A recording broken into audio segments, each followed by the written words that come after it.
के गुंडों के द्वारा वहाँ बहन बेटियों के साथ छेड़छाड़ की घटना होती थी, लेकिन एक बहन से बर्दाश्त नहीं हुआ और वो आए दिन परेशान होती थी। उसने अपने घर में आकर मेरे भाइयों आग लगाकर आत्महत्या कर ली। ऐसा ही नहीं, एक बहन नहीं बल्कि अनेक बहन बेटियों ने अपनी आत्मरक्षा, अपने स्वाभिमान के लिए, जब गुंडागर्दी चरम सीमा पर पहुंच जाती है तो अपने स्वाभिमान की रक्षा करने के लिए एक हमीरपुर की बहन बेटी ने नहीं बल्कि अनेक बेटियों ने फांसी का फंदा लगाकर आत्महत्या कर ली। ऐसी इस प्रदेश की कानून व्यवस्था है। अभी अभी ताजी घटना बाड़ीवाला की है।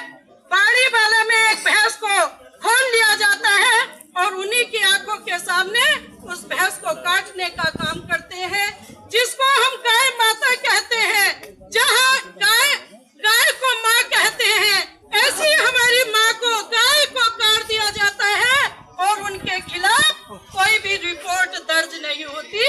इसलिए हम लोगों को आज यहाँ थाने में आकर प्रदर्शन की जरूरत पड़ी कि आगे कोई भी जगह जागना होगा, आगे कोई बहन आत्महत्या न करे, कहीं हमारी गाय माता को कोई फिर से न काट खाए, चाहे माँ हो, गाय माता हो या भारत माँ की तरफ कोई आंख उठा कर न देखने पाए। इसी के लिए आज हम सब लोग सड़कों पर उतरे हैं। मेरे भाइयों, चाहे लुटिया चोर हो, कटिया चोर हो, मोटरसाइकिल चोर हो, लोग शादी में दावत खाने के लिए जाते हैं और अपने वाहन खड़े कर दिए जाते हैं और यही लोग उठाकर उसको ले जाते हैं। जब रिपोर्ट दर्ज करने जाते हैं और पुलिस के भाई अगर उन पर कार्रवाई भी करना चाहते हैं तो जो इस सरकार के सड़क में है उनका फोन आ जाता है और उनको छुड़ा दिया जाता है।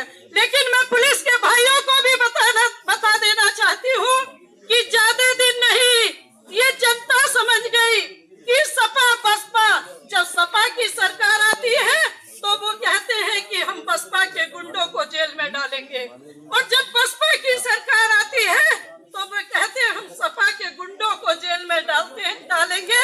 लेकिन ऐसा कभी नहीं हुआ। चोर चोर मौसेरे भाई हैं, सब एक जैसा ही काम करते हैं। आज कोई गरीब व्यक्ति अगर अपने घर में कोई जरा सी मिट्टी डाल लेता है तो उसको कहते हैं ये खनन कर रहा है, लेकिन जो वास्तव में खनन कर रहे हैं उनको नहीं पकड़ा जाता। तो मैं पुलिस के भाइयों को भी बताना चाहूंगी कि इनके चक्कर में मत रहना। अब जनता समझ गई, मात्र जुम्मा 8 दिन की सरकार बची है और इन भाइयों ने ठान लिया है कि अब की बार भाजपा सरकार आएगी, फिर से राम राज्य की स्थापना होगी, फिर से कोई बहन बेटी को आत्महत्या करने की जरूरत नहीं पड़ेगी, राम राज्य की स्थापना होगी, सब सम्मान से यहाँ रह पाएंगे।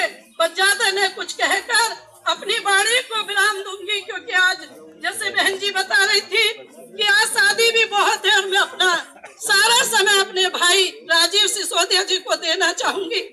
तो पंक्ति के साथ,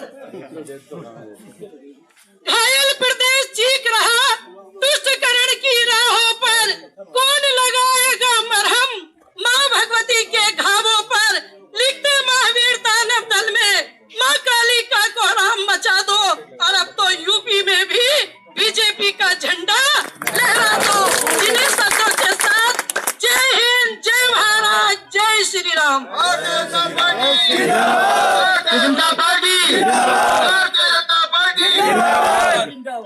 धन्यवाद बहन कमलेश जी।